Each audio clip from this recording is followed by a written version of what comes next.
School Policies by Suzanne Bouret.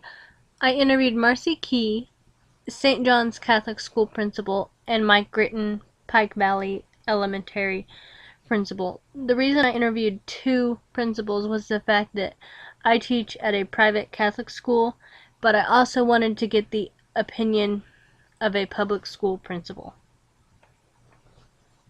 Question 1. How do you determine what end will be served when making new policies? The answer was that you always want to make sure that the policy you are making has the best interest of the students, staff, and community in mind. That was answered by Marcy Key.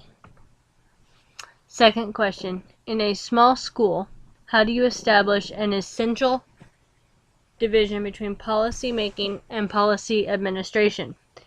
The answer by Mike Gritten. You have to make policies that work best for both your school and your students. When it comes to policy administration, your policies have to be sound and specifically detailed. When policies are broken, students and staff need to understand to not be mad at me, but at the policies that are in place. Question 3. What is the policy for new employee orientation? Answered by Marcy Key. All new teachers attend a one-day new teacher orientation. This orientation covers the handbook, absences, substitutes, lesson plans, a school district video, and the mentoring process. All new teachers are required to complete the year-long mentoring sessions, even if they are veteran teachers hired from another school or district. Question number 4. Explain one goal that you created for 2011-2012 school year. Answer, Marcy Key. One goal was to open communication between teachers and administration. Question 5. Explain one goal that you can attain for the 2011-2012 school year. Answered by Marcy Key. Communication has improved within the school. Teachers and administration are working together to keep communication lines open through email, classroom visits, and words of encouragement. Question 6. Explain one way you encourage public involvement.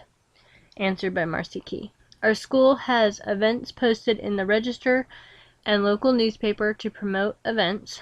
There's a weekly radio broadcast which highlights the school calendar. We also have the Student of the Week, in which a student is selected by administration and teachers. Question 7. What determines the representation of the committee?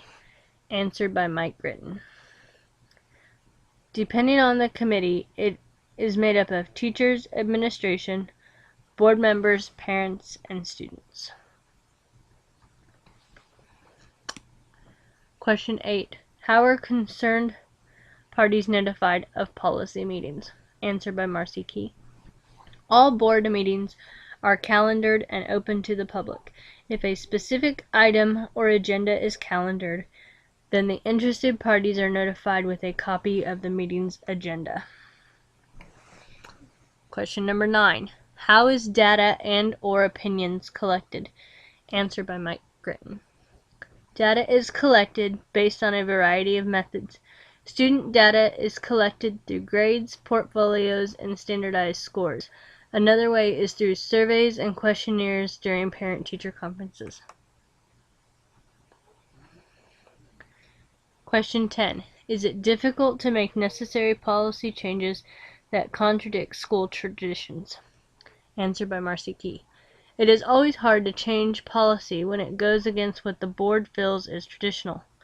Our school took away the tradition of homecoming floats for a number of years because of student behavior.